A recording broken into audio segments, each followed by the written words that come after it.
ધોરણ 11ના વાલા વિદ્યાર્થી મિત્રો, તમારી બીજી કવિતા એમ ઉઘાર્યો ચંદ્રહાસ, જેના કવિ છે પ્રેમાનંદ, અને તમારા પાઠ્યપુસ્તકના 10 નંબરના પાના પર આ આખ્યાન છે, તો એ જરા જોતા રહેજો. પ્રેમાનંદ મધ્યકાળનો ઉત્તમ કવિ છે અને એને મહાકવિ પણ કહ્યો છે વિવેચકોએ. પ્રેમાનંદના આખ્યાનો ગુજરાતમાં ઘેર ઘેર ગવાતા, સુદામા ચરિત હોય, ચંદ્રહાસ આખ્યાન હોય, નળાખ્યાન હોય, ઘણા બધા આખ્યાનો એને રચ્યા, ઉત્તમ રચ્યા, અને ઘેર ઘેર એ પ્રચલિત પણ હતા. આખ્યાન એટલે શું, આપણે સ્પષ્ટતા કરીએ. બીજી બધી કવિતાઓ તો આપણે જોઈ, પણ આખ્યાન લાંબુ હોય છે. તો આખ્યાનમાં એમાં જે નાયક હોય, જેની આપણે વાત કરવાના છીએ, એના જીવનની કોઈ ઘટના, કોઈ એક પ્રસંગ લઈને કવિ એના વિશે વાત કરે, વિસ્તારથી વાત કરે, લંબાણથી વાત કરે, એને આખ્યાન કહેવાય. અને એનું કથાવસ્તુ કે એનું વિષય વસ્તુ પુરાણો, રામાયણ, મહાભારત જેવા ગ્રંથોમાંથી કવિ પસંદ કરે અને લોકો સમક્ષ હળવી શૈલીમાં, સરળ શૈલીમાં રજૂ કરે, એને આખ્યાન કહેવાય. એ રજૂ કરવાની પણ એક સરસ અદ્ભુત પરંપરા હતી. આખ્યાનકાર આખ્યાન ગાય, જુદા જુદા દેશી ઢાળોમાં એની રચના કરે ને પછી એ ગાય. ગામનો ચવટો હોય, ચોરો હોય, ઓટલો હોય, ત્યાં બેસીને રાત્રે આખું ગામ ભેગું થયું હોય, કારણ કે ત્યારે તો કોઈ ટીવી કે મોબાઈલ, કશું કોઈ મનોરંજનના સાધનો નહોતા. તો આખું ગામ એક જગ્યાએ ભેગું થાય, કોઈ ઝાડ નીચે ઓટલો બનાવેલો હોય ને એની પર આખ્યાન કરવા કવિ બેસે. એમને માણભટ્ટ પણ કહેવાતા. આપણને જરાક નવો શબ્દ લાગે. માણભટ્ટ એટલે શું? માણ એટલે મોટું માટલું. એ માટીનું પણ હોય, તાંબા પિત્તળનું પણ હોય, કાંસાનું પણ હોય. તો એ માણ ખોળામાં મૂકતા કવિ, અથવા તો જે આખ્યાન કરે એ આખ્યાનકાર, એમના બંને હાથની 10 આંગળીઓમાં વેઢ પહેરવાના, ગોળ વીંટી, રીંગ જેવી, અને પછી એ માણ ઉપર આંગળીઓથી તાલ આપે અને સરસ મજાનો લય ઉત્પન્ન થાય. ત્યાં તબલું, ઢોલક કે એવા બીજા પછી સાધનોની જરૂર ના પડતી. જુદા જુદા ઢાળમાં, રાગમાં એ આખ્યાનકાર આખ્યાન કરે અને આખું વાતાવરણ જામી ઉઠે. એક તો જાણીતો પ્રસંગ હોય, પણ એમાં લોકોને બહુ ખબર ના હોય, અને પાછા કવિ એમાં પોતાની રીતે કલ્પના ઉમેરે અને સરસ શૈલીમાં લોકોને સંભળાવે. લોકો મંત્રમુગ્ધ થઈ સાંભળ્યા કરીને. એમાંય પાછું પ્રેમાનંદ તો એના માટે એવું કહેવાય છે કે એક રસમાંથી બીજા રસમાં જવાનું એના માટે બહુ સરળ હતું. ક્યારે કોઈને ખબર પણ ના પડે કે હસતા હસતા ક્યારે રડાવી દે કે રડતા રડતા ક્યારે હસાવી દે. તો એવા કવિનું એમ ઉઘાર્યો ચંદ્રહાસ એ આખ્યાન છે. આખ્યાન બહુ લાંબુ છે, એટલે આખું હું ગાઈશ નહીં, વાંચીશ નહીં, એનું પઠન નહીં કરું. શરૂઆતની થોડીક પંક્તિઓ પઠન કરીશ. પણ અહીં એ જાણવું જરૂરી છે, અહીં તો એક નાનકડો ભાગ છે આખ્યાનનો. આપણને આખી કથા વિશે થોડુંક જાણતા હોય આપણે, તો એ કથામાં રસ પડે. અહીં પણ એવું જ છે. તો હું તમને મને જેટલી યાદ છે એ પ્રમાણે થોડીક વાત કરીશ.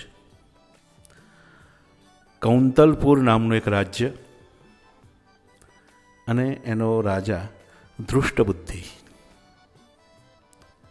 એનું નામ જ એવું છે એટલે આપણે સમજી શકીએ કેવો રાજા હશે. ધૃષ્ટ, ખરાબ બુદ્ધિવાળો. એણે યજ્ઞ કરેલો મોટો અને એના રાજ્યના તમામ બ્રાહ્મણો ઋષિ મુનિઓને તેડાવેલા. બધાને સ્વાગત કરે છે બધાનું. યજ્ઞ સંપન્ન થાય છે, શાંતિથી પૂરો થાય છે. બધા બ્રાહ્મણોની પંગત પડે છે જમવા માટે. અહીં લાઇનસર બધા બ્રાહ્મણો બેઠા છે. કેટલાક બટુક એટલે કે નાના બાળ બ્રાહ્મણો પણ બેઠા છે. કોઈ ઋષિ આશ્રમમાં ભણતા હોય તો એ પણ આવ્યા હોય ઋષિઓને સાથે. તો એવા બાળકો પણ છે. ધૃષ્ટબુદ્ધિ રાજા પોતે પીરસવા નીકળે છે. એમાં ગાલવ ઋષિ પણ આવ્યા છે અને એમની સાથે પણ કેટલાક બટુક બ્રાહ્મણો છે, એમના શિષ્યો છે. પીરસતા રાજા પોતે નીકળે છે અને એ દક્ષિણ આપે છે. જમ્યા પછી દક્ષિણ આપે છે તો એક બાળક ડાબા હાથે દક્ષિણા લેશે. ડાબા હાથે દક્ષિણા લે છે એ જોઈ રાજા ચમકે છે કે આ બ્રાહ્મણ ના હોય, આ કોઈક બીજી કોમનો માણસ છે, બીજી કોઈક કોમનું બાળક છે. અને ત્યાં ઊભો થઈ જાય છે. ગાલવ ઋષિને પ્રશ્ન કરે છે કે આ બાળક કોણ છે? એટલે કે ગાલવ ઋષિ કે મારો શિષ્ય છે કે નહીં. આપનો શિષ્ય હોય તો જમણા હાથે એ દક્ષિણા લે, બ્રાહ્મણ હોય તો જમણા હાથનો ઉપયોગ કરે. ત્યારે ગાલવ કહે છે કે બ્રાહ્મણ નથી, ક્ષત્રિય છે. અને દૃષ્ટ બુદ્ધિને પોતાનું અપમાન લાગે છે કે બ્રાહ્મણોની પંગતમાં એક ક્ષત્રિયને તમે કેમ બેસાડ્યો, અને બ્રાહ્મણ છે એવું કહીને એમ અહીં કેમ લાયા? ત્યારે ગાલવ ઋષિ કહે છે કે રાજા, હજી તો આ મોટો થઈને તારો જમાઈ થશે, તારી દીકરીને પરણશે, એવા એના વિધિના લેખ છે. દૃષ્ટ બુદ્ધિ તો ધુઆ થઈ ગયો કે આ ડાબા હાથે દક્ષિણા લેનાર બાળક શું મારો જમાઈ થાય? અને પછી તો બરાબર ગુસ્સામાં આવીને એને પકડી લે છે. ગાલવ ઋષિને ત્યાંથી રવાના કરે છે. પણ ગાલવ ઋષિ કહેતા જાય છે કે રાજા, તું ગમે તે કરે, તું ગમે તે કર, પણ નિશ્ચય છે કે એ તારો જમાઈ થશે જ. ગાલવ ઋષિ તો એના જે માણસો હોય એમાંથી 2 જણને પસંદ કરે છે. મારાઓ કહેવાય, જે માણસને મારવાનું કામ કરતા હોય, ખડગ લઈને, તલવારો લઈને. દરેક રાજ્યમાં એવા માણસો રહેતા. તો એવા 2 મારાઓને એ આ બાળકને સોંપે છે અને કહે છે કે જાઓ અને અઘોર જંગલમાં જઈને મારી નાખો. એની ટચલી આંગળી અને 2 આંખો કાઢીને તમે મારી સમક્ષ લાવો. મારાઓ તો જી રાજાજી એવું કહીને આ બાળકને લઈને નીકળી જાય છે. દૂર દૂર જંગલમાં આને લઈ જાય છે. પણ બાળકની માસૂમિયત જોઈને મારાઓને જીવ બળે છે. કાળું આવા કુમળા બાળકને મારવાનું? આપણે સજા કરતા આજ સુધી, પણ ગુનેગારોને સજા કરતા. આવા નિર્દોષ બાળકોને મારીશું તો ભગવાન આપણને શું કહેશે? ભગવાન ક્યારે આપણને માફ નહીં કરે. અને પછી એ બાળકને એક શરતે જવા દે છે કે જો બેટા, અમે તને મારતા નથી, પણ બીજું એ બાળકને 2 આંગળીઓ હતી કંઈક, એવું મને ખ્યાલ છે, ટચલી આંગળીઓ. તો કહે છે કે તને મારતા નથી, તને જવા દઈએ, પણ તારે આ રાજ્યની હદ છોડી દેવાની, નહીં તો જો તું પકડાઈ જાય તો દૃષ્ટબુદ્ધિ રાજા અમને મારી નાખે. બાળક કે હું જતો રહીશ. હવે આંખ લઈ જવાની હતી ને આંગળી લઈ જવાની હતી, એટલે બાળકની આંગળી કઈ રીતે કાપવી? તો ક્યાંક દૂર કોઈક દ્રશ્ય બતાડે છે કે જો બેટા પેલું શું દેખાય છે. બાળકને હાથ લાંબો કરાવે છે અને એ જ વખત એ છરી હોય, ચપ્પુ કે તલવાર, એનાથી બાળકની ટચલી આંગળી કાપી લે છે. પછી તો બાળકને પાટો બાંધી દેશે અને એને કહે તું અહીંથી જતો રહે, તું કદી પણ આ રાજાના સરહદમાં આવતો નહીં. રાજા તો પેલો બાળક તો જતો રહેશે. આંખો બાળકને લઈ જવાની તો ક્યાંથી લે? બાળક તો કાઢી મૂક્યું એમને. તો એક મૃગ મારીને, હરણની ને માણસની આંખો બહુ જ સરખી હોય છે, તો એની બે આંખો લઈને દૃષ્ટ બુદ્ધિ રાજા પાસે જાય છે અને કહે છે કે પેલા બાળકને તમે મારી નાખ્યો, લો આ એની આંખો અને આ એની આંગળી. દૃષ્ટ બુદ્ધિ ખડખડાટ હસે છે અને બોલે છે, ગાલવ ઋષિ, તમે કહેતા હતા કે આ છોકરો તમારો જમાઈ થશે, પણ એને તમે પૂરો કરી નાખ્યો. હવે બાળક તો દોડતો દોડતો દોડતો એ રાજાની સીમા છોડી દેશે અને એના મામાના ઘેર જતો રહેશે. એના મામા પણ રાજા છે, પણ ખંડિયા રાજા, દૃષ્ટ બુદ્ધિના ખંડિયા રાજા. ખંડિયા રાજા એટલે શું? એક એવો મોટો રાજા હોય તો જે નાના નાના રાજાઓ હોય એ દર વર્ષે એને ખંડણી આપે, એને પૈસા, અનાજ, જે બધું બાંધેલું હોય કે વર્ષનું આટલું, વર્ષના 50,000 રૂપિયા તો દર વર્ષે જમા કરાવવાના. એટલે આ બાળકના જે મામા છે એ દૃષ્ટ બુદ્ધિના ખંડિયા રાજા છે. હવે આ વાતને તો વર્ષો થઈ ગયા, 20 વર્ષ થઈ ગયા. ગાલવ ઋષિ પણ ભૂલી ગયા અને દૃષ્ટ બુદ્ધિ પણ ભૂલી ગયો કે આવી કોઈ ઘટના બનેલી. જોકે ઋષિમુનિ તો ના ભૂલે, એમના મનમાં તો હોય જ. આખું બધા લોકો આ વાતને વિસરી ગયેલા. ત્યાં દૃષ્ટ બુદ્ધિ ખંડણી ઉઘરાવવા માટે પોતે એ નાના નાના રાજાઓને ત્યાં નીકળ્યો છે. ફરતો ફરતો આ જે બાળક હતો, જ્યાં મોટો થયો છે એના મામાના ઘેર, એ પણ નાના રાજા હતા, ત્યાં જાય છે. ત્યાં 2-4 દિવસ રોકાય છે. ખંડણીની બધી ચૂકવણીની બધી વાતો કરે છે અને અહીં આ યુવાનને જુએ છે. પૂછે છે પેલા એના મામાની બાળકના કે આ કોણ છે? કે મારો ભાણો છે. અને પછી બધી વિગતવાર વાત થાય છે કે એને તો ટચલી આંગળી કોઈકે કાપેલી અને મારી નાખવાનો તો પણ અહીં ભાગીને આવ્યો અને આજે તો બધું મારું રાજ્ય એ જ ચલાવે છે. અને દૃષ્ટ બુદ્ધિની આંખો પોળી થઈ જાય. ઓહો, આ તો એ જ બાળક જેને મારો જમાઈ થવાનો નિર્ણય છે. એ જ દૃષ્ટ બુદ્ધિ આમ પણ દૃષ્ટ બુદ્ધિ જ હતો. એટલે એણે પેલા બાળકના મામાને કીધું, હવે તો યુવાન થઈ ગયો છે પેલો બાળક, કે એમ ના કરો, તમે તમારો ભાણેજ છે એ આ ખંડણી છે એ લઈને, મારો એક પત્ર લઈને તાત્કાલિક મારો રાજકુંવર છે મદન, એને પહોંચાડવા ના જાય. પેલા યુવાનના મામાને તો શી ખબર બિચારાને, એ તો કહેજો, કારણ કે યુવાનનું નામ ચંદ્રહાસ. જે બાળકની આંગળી કાપેલી, જે બાળકને દૃષ્ટ બુદ્ધિએ મારવા મોકલેલો, એ બાળકનું નામ ચંદ્રહાસ. એના પરથી આખા આખ્યાનનું નામ ચંદ્રહાસ આખ્યાન પડ્યું છે. ચંદ્રહાસના મામા તો નિર્દોષ બિચારા, ભોળા, એમને શી ખબર.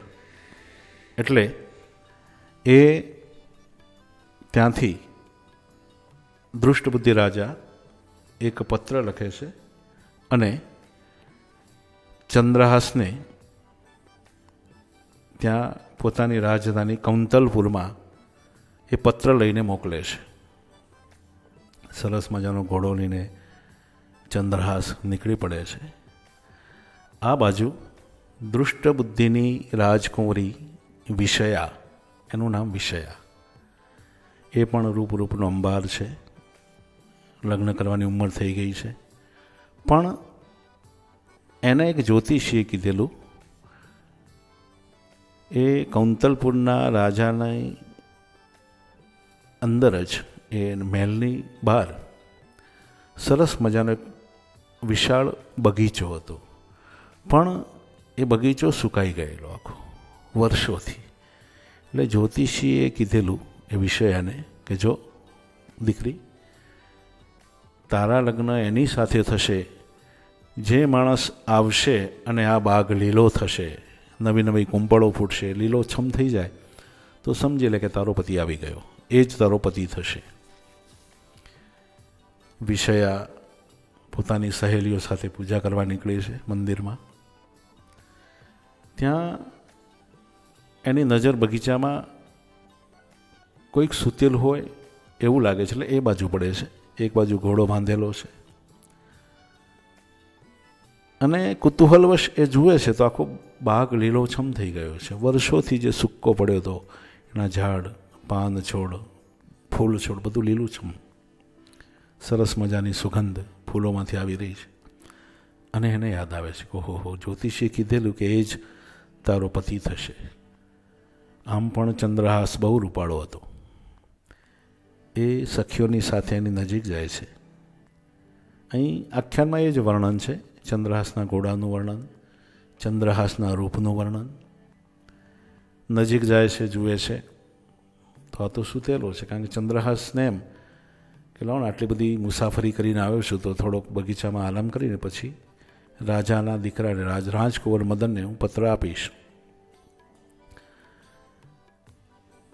અહીં સૂતેલા યુવાનને જુએ છે તો એની કેડમાં એક પત્ર પણ વિષયા જુએ છે. કંઈ કાગળ લખ્યો હોય એવું લાગે છે. કોણ હશે આ યુવાન? એનામાં એ મોહ પામે છે અને પછી ધીમેથી એ કાગળ ખેંચી લે છે. પત્ર ખુલે છે તો એમાં લખેલું હોય છે પોતાના રાજકુંવર મદનને સંબોધીને દૃષ્ટબુદ્ધિએ કે રાજકુંવર મદન, આવેલ પુરુષને વિષ આપી દેજો. વિષ એટલે ઝેર, વિષ એટલે સોમલ, વખ, જેનાથી માણસ મરી જાય. વિષયા તો જુએ છે અને ચમકી પડે છે કે આવો રૂપાળો યુવાન જેનામાં હું મોહ પામી છું, મને આ ગમે છે ને પિતાજી આવું કેમ લખ્યું હશે? એટલે પાછી એ કલ્પના કરે છે કે વિષ નહીં, વિષયા લખ્યું હશે. કારણ કે આવા યુવાનને તો મને સોંપવાની જ વાત હોય. એટલે પછી એક તરણું લે છે, એક આંખમાંથી કાજળ એટલે કે મેશ, અને એક આંખમાંથી આંસુ, અને ખુશીનું આંસુ. એક આંખમાંથી કાજળ ને એક આંખમાંથી નીર, જળ લઈને એ વિષ લખેલું એની પાછળ યા કરી દે છે અને વિષયા થઈ જાય છે. પાછી ચિઠ્ઠી એની કવરમાં મૂકી દે છે. વિષયા તો સખીઓ સાથે પાછી જતી રહે છે. આ ચંદ્રહાસ ત્યાંથી આરામ કરીને ઉઠ્યો એટલે એને તો ચિઠ્ઠી જોવાની જરૂર નહીં, એમને એમ કમરમાં લટકાવેલી હતી, લઈને મદનને આપે છે.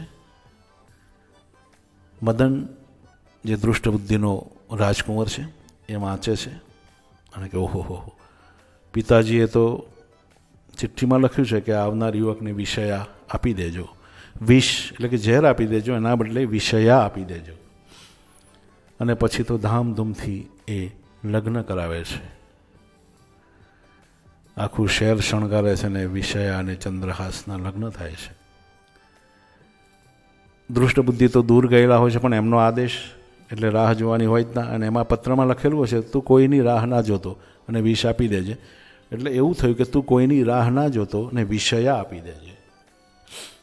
બંનેના લગ્ન થાય છે. આ બાજુ દૃષ્ટબુદ્ધિ ત્યાંથી પાછો પોતાના રાજ્યમાં આવે છે ને આવતાની સાથે જ જાણે છે કે ઓહો, વિષયા અને ચંદ્રહાસના તો લગ્ન ગાલવ ઋષિની જે આ એમની જે જ્યોતિષ હતું એમનું, એમણે જે બોલેલું એ તો સત્ય સાબિત થઈ ગયું છે, એ તો સાચું થઈને રહ્યું અને ધુઆ પુઆ થાય છે. હવે શું કરવું? મદને પત્ર બતાવ્યું, જુઓ ને પિતાજી, તમે જ વિષય લખેલું હતું. અને પછી ત્યાંથી હવે એ પોતાના દીકરી અને જમાઈને તો મારી ના શકે, કારણ કે હવે એનો ચંદ્રહાસ એનો જમાઈ થઈ ગયો છે. એટલે ત્યાંથી દોડતો પોતાની કુળદેવીના મંદિરે જાય છે અને ત્યાં જઈને એ કમળ પૂજા કરે છે. કમળ પૂજા એટલે તલવારથી જાતે જ પોતાનું માથું શરીર પરથી, આ ધડ પરથી ઉતારી દેવું. ધડામ લઈને મસ્તક નીચે પડે છે. થોડીક વાર થઈ એટલે મદન વિચારે છે કે પિતાજી મંદિરે પૂજા કરવા કહેતા ને કેમ ના આવ્યા? એટલે એ પણ જાય છે તો જુએ છે તો પિતાજીનું મસ્તક પડ્યું છે. એ પણ તલવારથી પોતે પણ કમળ પૂજા કરી દે છે. આ બાજુ વિષયાને ખબર પડી કે ભાઈ અને પિતાજી મંદિરમાં ગયા છે, હજી આવ્યા નથી. થોડી વાર પછી એ જાય છે.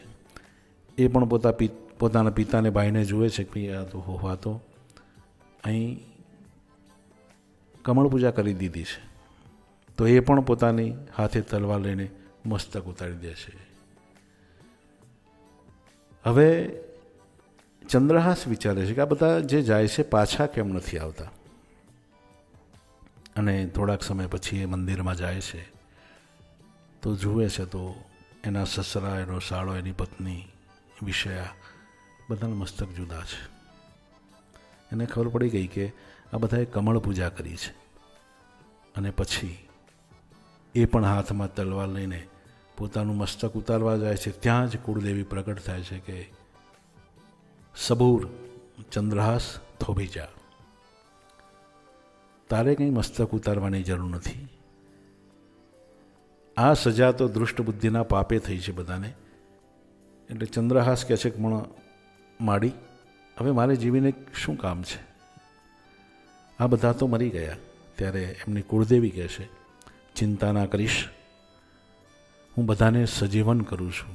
અને પછી એમના કુળદેવી એ ત્રણેયને સજીવન કરે છે.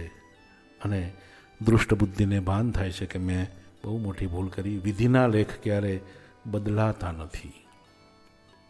સત્ય અથવા તો જે થવાનું છે થઈને જ રહેશે, એને ખબર પડી. અને પછી ચંદ્રહાસને પોતાના જમાઈ તરીકે સ્વીકારે છે અને ખાધું પીધું ને રાજ કર્યું. આવી આ કથા, એ આખ્યાન. હવે જો અત્યારે આપણને આવી મજા આવતી હોય તો એ સમયે લોકો કેવા રસથી સાંભળતા હશે. અહીં આમ તો આખ્યાનમાં બહુ જતો નથી હું, પણ જરાક 4-5 પંક્તિઓ કહીશ. એનું પઠન કઈ રીતે કરાય. વિષયાએ વિમાસી જોયું, એ પુરુષને હું નરખું, અન્ય પશુ પક્ષીને માનવ, નથી કોઈ યાં સરસ્યું. રખે ચતુર તુરી કહેતો સ્વામી, જાગશે તો શું થશે? નિદ્રાવશથી કેમ ઉઠાડો, પછે શું કહેવાશે? હે અશ્વતુંવતી અનુપમ તારું રૂડવાન, માગી રે લેવું છું હું માનીની. રખે કરતો સ્વામીને જાણ, તારે રત્ન જડિત મુખ મોરડો, ઉદયા ચડવું ગયો. પણ આમ એ આખ્યાનની શરૂઆત થાય છે. તમે આ વાર્તા સાંભળ્યા પછી શાંતિથી આ આખ્યાનનું પઠન કરશો તો બહુ સરળતાથી સમજાશે. તો મિત્રો, આભાર મને સાંભળ્યા બદલ. હવે આવતી કવિતા લઈને હું આવીશ. અસ્તુ.